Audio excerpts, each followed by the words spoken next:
യേശുവിനെ പോലെയാകാം പ്രതിദിന ധ്യാനത്തിലേക്ക് എല്ലാവരെയും കർത്താവായ യേശു ക്രിസ്തുവിന്റെ നാമത്തിൽ സ്വാഗതം ചെയ്യുന്നു.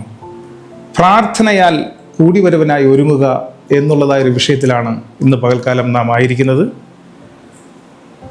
തിരുവചനത്തിൽ യാക്കോബിന്റെ ലേഖനം 4-ാം അധ്യായം 8 മുതൽ 10 വരെയുള്ള വാക്യങ്ങൾ ഇപ്രകാരം പറയുന്നു: ദൈവത്തോട് അടുത്തു ചെല്ലുവിൻ, എന്നാൽ അവൻ നിങ്ങളോട് അടുത്തു വരും. പാപികളെ കൈകളെ വെടിപ്പാക്കുവിൻ, ഇരുമനസ്സുള്ളവരെ ഹൃദയങ്ങളെ ശുദ്ധീകരിപ്പിൻ. സങ്കടപ്പെട്ട് ദുഃഖിച്ച് കരയുവിൻ, കർത്താവിൻ്റെ സന്നിധിയിൽ താഴുവിൻ, എന്നാൽ അവൻ നിങ്ങളെ ഉയർത്തും. പ്രിയരെ, ദൈവത്തിൻ്റെ സന്നിധിയിലേക്ക് നാം അടുത്തു ചെല്ലേണ്ടത് ഏറ്റവും അനുഗ്രഹമേറിയതായ ഒരു സന്ദർഭമാകുന്നു എന്ന് നമ്മെ തിരുവചനം ഓർമ്മിപ്പിക്കുകയാണ്. എങ്കിൽ സർവശക്തനായ ദൈവം നമ്മുടെ അടുക്കിലേക്ക് അവൻ കടന്നു വരും. പാപികളായിരിക്കുന്നവരെ, നിങ്ങളുടെ കൈകളെ നിങ്ങൾ വെടിപ്പാക്കുവിൻ. എല്ലാ അശുദ്ധിയുടേതായ ഭാഗങ്ങളും മാറ്റിവെച്ച് കൈകളെ വെടിപ്പാക്കേണ്ടുന്നതിൻ്റെ സാധ്യതയെ നാം ആരായേണ്ടത് ആവശ്യമാകുന്നു എന്ന് നമ്മെ തിരുവചനം ഓർമ്മിപ്പിക്കുന്നു. ഇരുമനസ്സുള്ളവരെ, നിങ്ങളുടെ ഹൃദയങ്ങളെ നിങ്ങൾ ശുദ്ധീകരിപ്പിൻ. പല കാര്യാദികളിലും ഇരു ഹൃദയ ചിന്താഗതിയോടുകൂടി ദൈവസന്നിധിയിലായിരിക്കുന്നതായ ചില സന്ദർഭങ്ങൾ പലപ്പോഴും പലരിലും ഉണ്ടാകാറുണ്ടെന്ന്. എന്നാൽ ദൈവസന്നിധിയിലായിരിക്കുമ്പോൾ ആ വ്യക്തികൾ ഹൃദയങ്ങളെ ശുദ്ധീകരിക്കുവാൻ തക്കവണ്ണം ഏക മനസ്സോടും പൂർണ്ണ ഹൃദയത്തോടും തന്നെ നാം ദൈവസന്നിധിയിൽ ഏകാഗ്ര ഹൃദയത്തോടെ ആയിരിക്കണം എന്ന് ദൈവം നമ്മെക്കുറിച്ച് ആഗ്രഹിക്കുന്നു.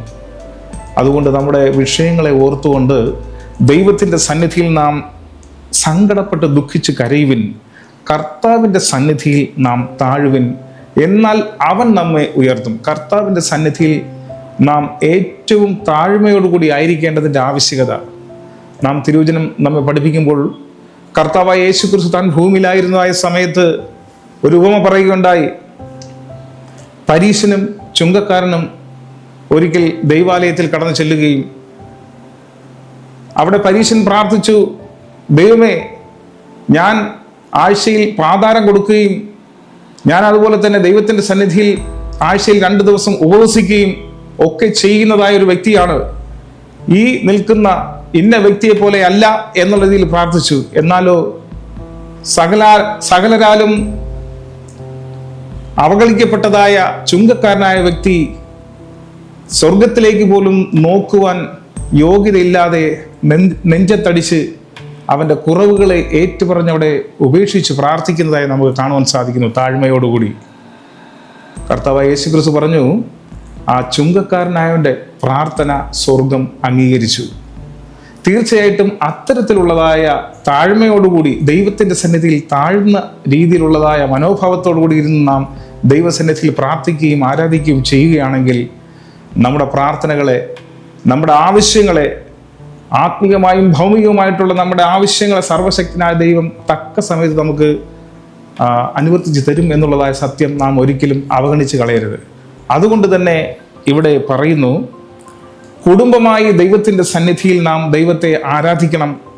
അതിനായി കുടുംബാംഗങ്ങളായി പ്രായവ്യത്യാസ ഭേദമന്യേ എല്ലാവരെയും ഒത്തൊരുമിച്ച് എല്ലാ രീതിയിലും ഒരുമയോടെ കൊണ്ടുപോയി ദൈവത്തിൻ്റെ സന്നിധിയിൽ താഴ്മയോടുകൂടി ഇരിക്കുവാൻ വേണ്ടി അവരെ പരിശീലിപ്പിക്കുകയും ആ ഒരു തരത്തിലേക്ക് അവരെ നിലനിർത്തുകയും വേണം എന്നിവിടെ തിരുവചനം നമ്മെ ഓർമ്മപ്പെടുത്തുകയാണ്. ഇവിടെ പറയുന്നു, കർത്താവിൻ്റെ വരവിന് മുമ്പാകെ നാം ഇത്തരത്തിൽ നമ്മുടെ ഭവനവാസികളെ, നമ്മുടെ അയൽക്കാരെ, നമ്മുടെ ബന്ധുക്കളെ, സ്വന്തക്കാരെ, ചാർച്ചക്കാരെ ഒക്കെ നാം ഒരുക്കുമെങ്കിൽ അത് വളരെയേറെ അനുഗ്രഹമായി തീരും എന്ന് തിരുവചനം നമ്മയുടെ ഓർമ്മിപ്പിക്കുകയാണ് ചെയ്യുന്നത്. തീർച്ചയായിട്ടും അത്തരത്തിൽ ക്രിസ്തുവിൻ്റെ വരവിനായി അനേകരെ വിശ്വാസത്തിൽ ചേർത്ത് നിർത്തിക്കൊണ്ട്, നിലനിർത്തിക്കൊണ്ട്, വിശ്വാസത്തിൽ അവരെ കൂടുതൽ അടുപ്പിച്ച് നിർത്തിക്കൊണ്ട് നിലനിർത്തുവാനുള്ള കൃപ നമുക്കെല്ലാവരും സർവശക്തനായ ദൈവം തരുമാറാകട്ടെ എന്ന് പറഞ്ഞുകൊണ്ട് ഞാൻ ഈ തിരുവഴുത്തിൽ നിന്നിരിക്കുന്നു.